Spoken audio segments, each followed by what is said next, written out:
Hey America, wake up! Over 40 years ago, when there were no health services for urban Native people in Minneapolis, a small group of us organized. We listened to everyone's stories to better understand our community's needs. We wrote grants and even hung drywall to build the first urban health clinic in the United States. Today, the Indian Health Board of Minneapolis provides medical, dental care, and counseling to 7,000 clients annually. Together, we did it.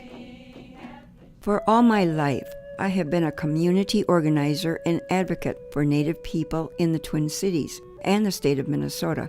I was always fortunate. I've never collected unemployment, and I loved all the positions I worked in. Over 10 years ago, at the age of 73, I remember coming out of retirement for the second time. People called me at home often to talk about their concerns. I'd think to myself, Norby, what more can you do to help your community? In 2004, I applied to the Family Health Services, a nonprofit agency in Minneapolis. My job was to help reignite their Native Elder Services program and to look for monies. We met in a local church. People were curious and started showing up. We began to meet weekly for lunch. Eventually, we also beaded and we made quilts and played bingo together. They used to call us the Grandma's Group, although Grandpas were welcome too. As we built trust and got to know each other, our conversations got deeper. We began to talk about more complex and sensitive issues. Pretty soon, we found speakers to talk to us about different things. We also found an attorney and social workers to help us navigate through the system, paperwork, and find us appropriate resources. We even found volunteers to help us thread our quilting needles. But finding dollars to keep our elder program going was the hardest thing we faced. I think those who oversee state and federal dollars, as well as foundation monies, don't understand Native elders and families, perhaps because we have different values. As Native people, we don't tell our children it's time to move out when they turn 18, especially because we know how hard it is to survive in the city when there are no jobs or affordable housing. We are generous with what we have, even though we might not have enough. As Native elders, most of us don't spend our golden years away from home golfing at seaside resorts or sitting in nursing homes.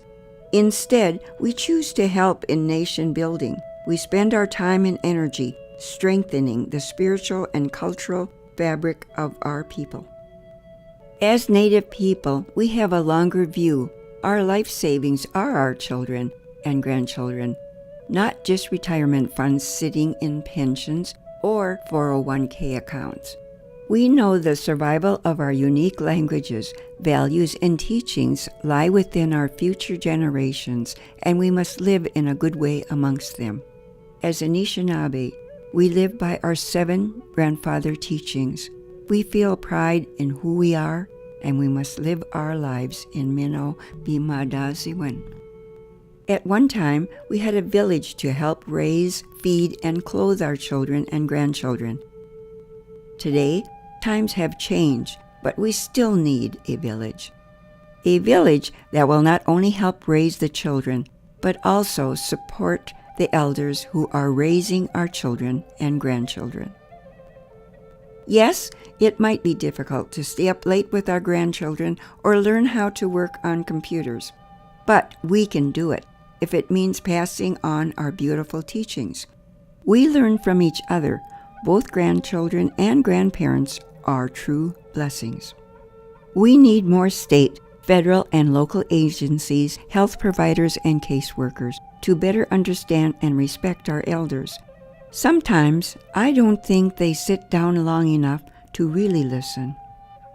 My relatives, it's time to raise our voices and tell our stories. We need to take a stand, like some of our children and grandchildren did during the American Indian movement. Maybe we need to start a Native Elders movement. Hey America, wake up! We're still here. We still need homes, food, jobs, and clothing. We need well-funded elder wellness programs, and behavioral health services. We also need to bring awareness about elder abuse and make sure our elders are not being exploited. We need to assist grandma and grandpa groups living in every city, reservation, and village because we know how to reignite programs, organize, and help find solutions. My name is Norby Blake. I am Mindy Muya, meaning old woman, a Bear Clan mother and an enrolled member of the White Earth Reservation. In 2011, 5 years ago, I finally retired for the third time, but I'm still very active in the Twin Cities. I am an ornery advisor to the Indian Health Board, a PCA patient care assistant for a family member, and a member of the local Native Elders group, which meets every other month. Remember, we can do it together. Me Gwetch.